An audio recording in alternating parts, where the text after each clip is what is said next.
¿Cómo es posible que una legislación doméstica de los propios Estados Unidos, como es la ley Helms-Burton, tenga la capacidad de condicionar la vida de otro país, de decidir qué puede comer o no puede comer una familia cubana?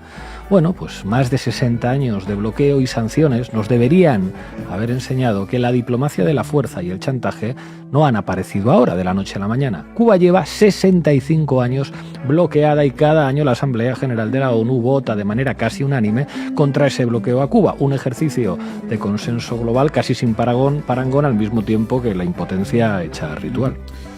Así que en estos días en que Cuba vuelve a los titulares y vuelven a desfilar los opositores o los anticastristas por las televisiones, recordemos que ningún análisis sobre la isla o sobre el éxito o el fracaso de su modelo, sobre su propia gestión o sus contradicciones, puede abordarse sin hablar antes de su capacidad para resistir un ecosistema diseñado para su asfixia desde hace décadas. El bloqueo estadounidense a Cuba no es noticia, menos hoy que se cumplen 63 años de que el presidente Kennedy firmara la orden ejecutiva que le dio inicio al menos formalmente. Salvo para algunos negacionistas y terraplanistas políticos, es el principal obstáculo para el desarrollo en nuestro país, la causa fundamental de nuestros problemas económicos y sociales. Que no quiere decir, por supuesto, que sea el único problema o que acá lo hagamos todo bien, pero sí que es lo que más pesa. Y el hecho de que el emperador Donald Trump haya decidido dar otra vuelta de tuerca a ese bloqueo, recrudeciéndolo, solo es evidencia de que existe y de que hace daño, porque de lo contrario no bastarán tiempo y recursos en implementarlo. De ese bloqueo, de ese imperio y de las posturas que dentro y fuera de Cuba se han ido develando, estaremos hablando hoy. Así que subo el volumen una y mediante para que en su barrio sepan que ya empezó el programa de la contrapropaganda comunista. Esto es Con Filo, un espacio para mostrar con todos los matices las noticias, los hechos, las matrices de opinión que circulan en los medios y en las redes sobre la realidad cubana. Vamos a rasgar la costura de la manipulación mediática y adentrarnos en la arista filosa de los acontecimientos.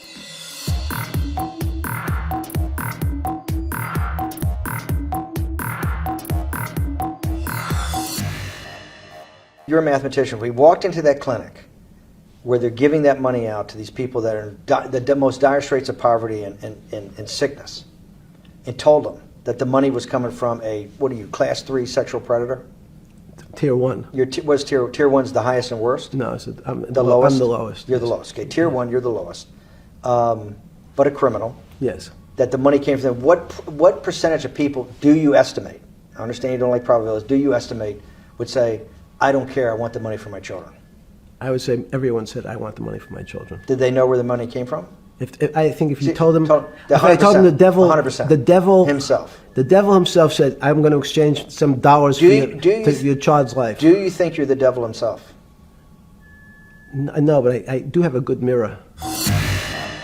El personaje entrevistado es Jeffrey Epstein, delincuente sexual y megamillonario estadounidense que ha abierto la caja de Pandora tras su sospechosa muerte en prisión al irse desclasificando algunos de sus documentos y correos. Los Epstein Files, los archivos de Epstein. Hasta de sacrificios rituales y canibalismo se ha hablado por estos días. Y claro está, el único implicado no es el muerto. ¡Comieron humanos! ¡Asquerosidad! ¡Comieron humanos! En 2009, la modelo mexicana Gabriela Rico salió corriendo de un hotel donde se realizaba una fiesta privada de élite, gritando algo increíble. Todo el mundo pensó que estaba loca y desde entonces no se la vio más. Probablemente nunca sabremos con certeza qué pasó con Gabriela ni a qué se refería, pero desde luego, ahora hay muchas más razones para creerla. El gobierno de Estados Unidos ha publicado más de 3 millones de documentos del archivo de Epstein un mes después de la fecha límite, con más de 2.000 vídeos y 180.000 imágenes que confirman las peores sospechas. Estamos gobernados por psicópatas sin escrúpulos, por una oligarquía criminal para los cuales el resto de humanos solo son herramientas prescindibles para satisfacer sus más oscuras perversiones. Las oscuras historias que hasta hace poco parecían una leyenda urbana se están confirmando como reales. Durante todo este tiempo, la misma extrema derecha que financian estas élites para mantenerse en el poder, se han dedicado a construir un relato ficticio que señalaba a las personas del colectivo LGTBI como pedófilas o a los migrantes como violadores. Pero la realidad es que en los archivos Epstein no aparecen minorías ni excluidos, sino hombres ricos, blancos y poderosos. Pero los archivos Epstein muestran algo todavía peor que los crímenes o la impunidad de los poderosos. Evidencian que una gran parte de la sociedad es incapaz de poner en duda a sus líderes ni ante los más abyectos crímenes. Hace no tanto, una noticia así sacudiría el mundo desde los cimientos. Hoy es una noticia más.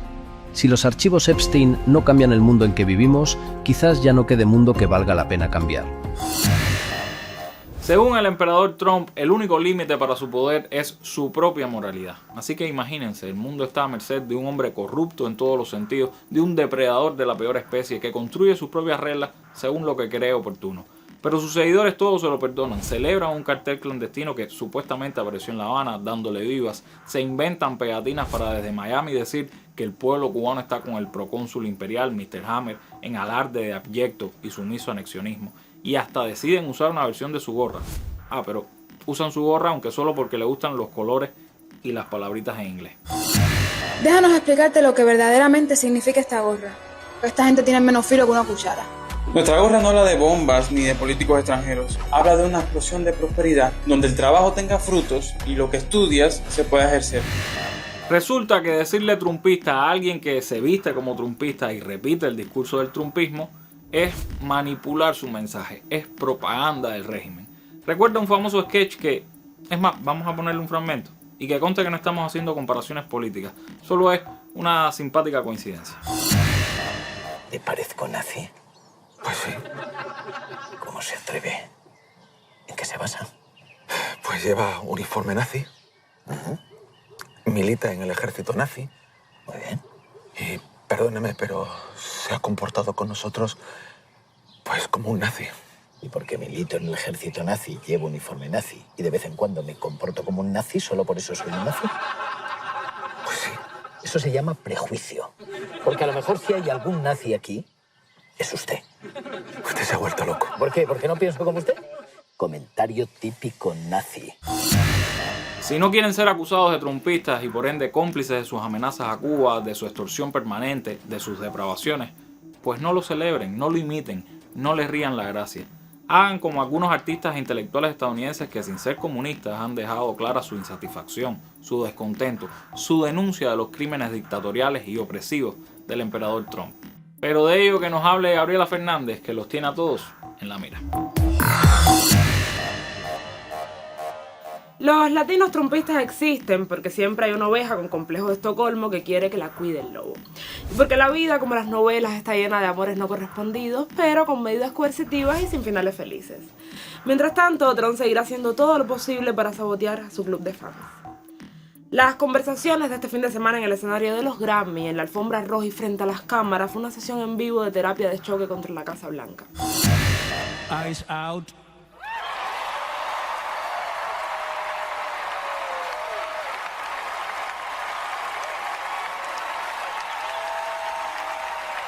We're not savage, we're not animals, we're not aliens, we are humans and we are Americans. Por primera vez gana un álbum en español y es de un artista latino que ha sido frontal contra las políticas imperiales y ha denunciado las secuelas de la colonización en su tierra. Debe haber sido muy duro para Adolf Trump escuchar a alguien hablando en español después de haber construido muros y prisiones para evitarse esos disgustos. Pero ni siquiera esa fue la mayor afrenta a su persona. También hubo referencias directas a ciertas fiestas en cierta isla donde se hacían cosas ciertamente asquerosas. El presidente de Estados Unidos, Donald Trump, mostró indignación en redes tras la broma durante la entrega de los premios Grammy en la que el presentador Trevor Noah sugirió que el mandatario había sido una de las figuras que llegó a visitar la isla de Jeffrey Epstein. En su cuenta personal de Truth Social, Trump mencionó que enviará a sus abogados para demandar a Noah, calificándolo de ser un completo perdedor, patético y sin talento. Los Grammy se podían haber ahorrado todo ese escándalo si le hubiesen dado un premio al mejor artista del año por todas las guerras que ha detenido y así tendrían ahora una bolsita de regalos como la de María Corina. O podrían renombrar la academia como Premios Trump, pero se arriesgarían a correr la misma suerte que el Trump Kennedy Center que tuvo que cerrar por reparaciones, justo cuando la gente empezó a cancelar sus presentaciones en masa. Con esa historia de que Trump lo que le gusta lo bautiza y lo que no lo demanda y uno no sabe si es mejor ser su amiga o su enemiga. Y teniendo en cuenta que publicó conversaciones privadas con aliados, yo creo que esa duda trasciende al mundo de la cultura. Nos vemos en la mira. What I can tell you is that we've been exchanging messages for some time, and it's logical. We have diplomatic relations, and we have issues to discuss. But if you ask me if we today have a table of dialogue, we do not.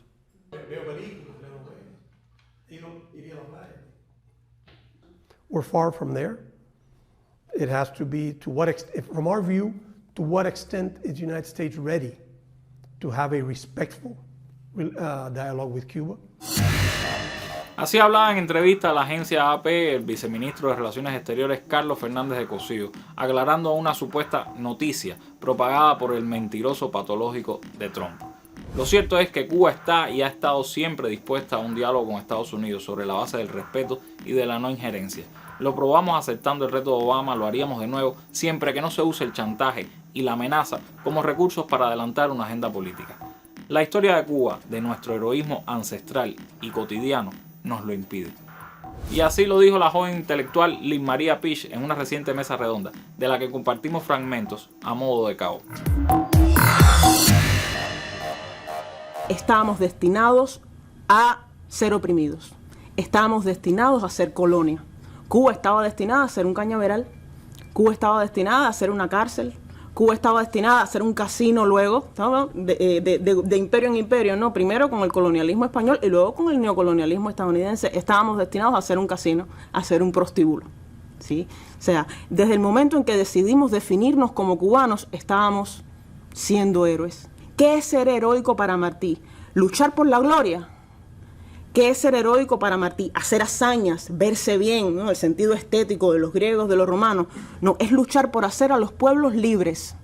Es padecer por defender una gran verdad. Es vivir de manera honrada. Y el heroísmo de Martí es el heroísmo de Fidel. Es el heroísmo de las generaciones posteriores. Es el heroísmo de esos 32 cubanos.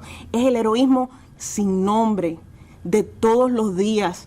Ese heroísmo de Martí, ese antiimperialismo de Martí es la proposición de la República Nueva, y el papel que Martí le da a Cuba en ese gran esquema es fundamental. Hay que ver cómo él va engranando la cosa. Primero, la independencia de Cuba, apoyar la de Puerto Rico, la integración de las Antillas, la integración de nuestra América, enfrentar a Estados Unidos, enfrentar y decirle a los europeos, al viejo continente: aquí estamos nosotros, somos un continente, somos una raza orgullosa de sí misma, vamos a negociar de igual a igual y entonces alcanzar así el equilibrio del mundo. Los trumpistas, disimulados o no, los anexionistas, los corruptos, los traidores, los cobardes que llaman a la rendición y a la pleitesía, esos tienen su bando y sus intereses bien definidos.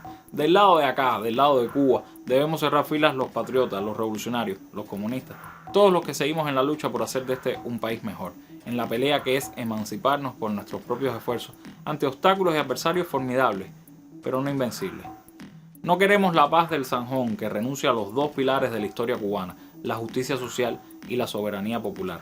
Ni queremos la República de Plat, que legitime la injerencia y la intervención. Y mucho menos queremos ser un protectorado trumpista al que el emperador envíe su procónsul para establecer fases y modos de transición. Tenemos 1000 defectos y 1000 problemas, pero somos nosotros los que tenemos que resolverlos. No Mr. Trump, no Marco Rubio ni María Elvira, nosotros. Dialogar, por supuesto. La guerra siempre será nuestro recurso de última ratio. Pero como diría Martí, antes todo se hacía con los puños, ahora la fuerza está en el saber, más que en los puñetazos. Aunque es bueno aprender a defenderse porque siempre hay gente bestial en el mundo, y porque la fuerza da salud, y porque se ha de estar pronto a pelear para cuando un pueblo ladrón quiera venir a robarnos nuestro pueblo. Síganos en nuestras redes sociales, pero más importante, encontrémonos el viernes en la primera peña de la pupila afilada este año en la Casa de la Amistad. Tendremos a la escritora Marilyn Boves como invitada, una de las homenajeadas en la venidera Feria Internacional del Libro de La Habana, y habrá música, siempre que lo permita la situación electroenergética. Embúyense y vayan, no sabemos cuándo podamos hacer otra, pero disfrutemos de ese espacio físico más allá de las redes digitales. La precariedad nos asedia y vendrán días muy difíciles, pero parafraseando a la poeta Mirta Aguirre, tenemos algo mucho más importante: a Cuba para morir y a Cuba para nacer. Por acá, por el vidrio, regresamos el próximo martes justo después de la novela.